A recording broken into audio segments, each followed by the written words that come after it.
So Ubique was listed in 2018 as a spin-off from Greenbank Capital, which is also listed on the CSE. The main project has been from the outset the Daniels Harbour in Newfoundland, which is a zinc project.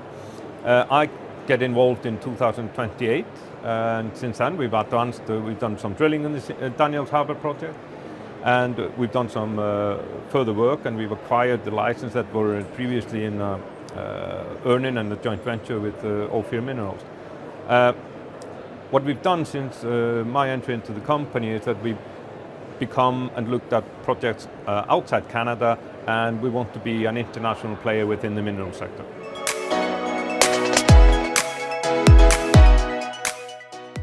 So within Ubique we've got a very good and good standing team.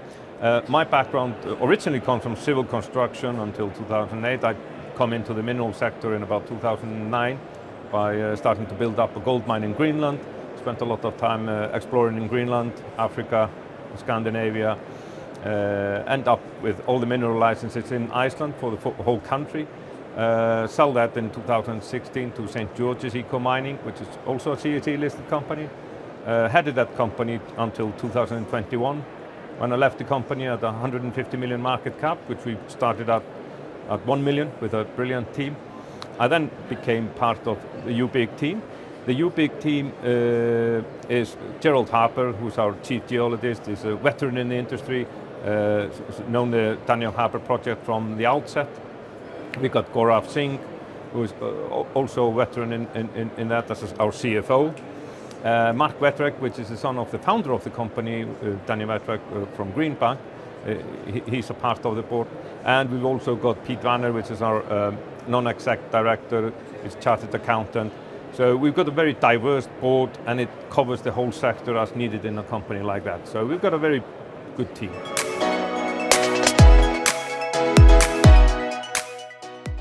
So following our acquisition early September, when we closed the deal with Vilhjalmur Minerals, we managed to consolidate our licensing hold in Newfoundland.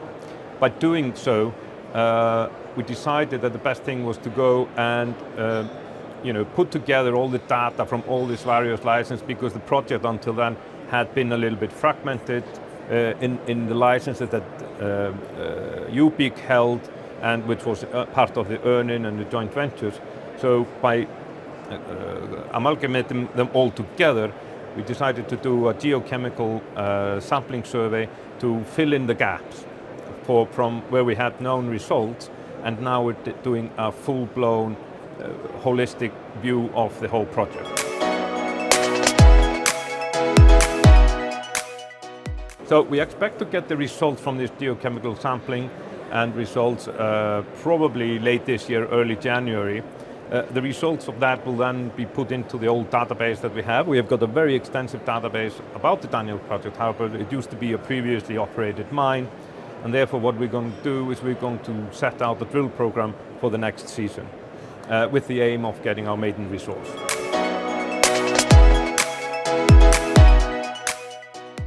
With our partners in Namibia, we got a 23-point-something% stake in R500 in Namibia. We've been renewing the licenses there, and we've been doing some follow-up work and planning the next steps up there. But over the last few months, and while the markets have been like they are, we've been more or less working on renewing licenses and reshuffle the work program.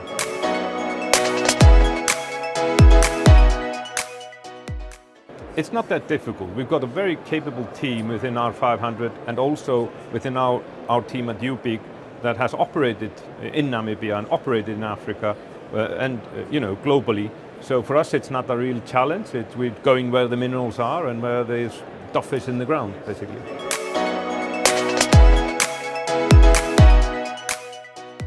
Well, the longer term vision is to bring the Daniels Harbour up to a full resource, and then to increase that resource, either joint venture, get it into production.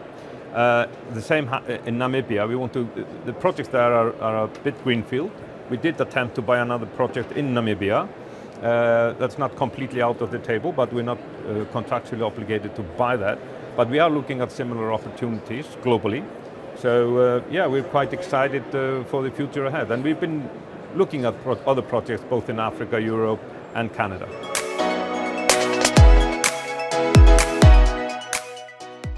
Like I said, we are looking at a lot of opportunities, specifically around Daniels Harbour, and about collaboration within the neighborhood. And when we say neighborhood, we're talking about in the vicinity of a couple of thousand kilometers, about processing and etc., for everything that can enhance that project.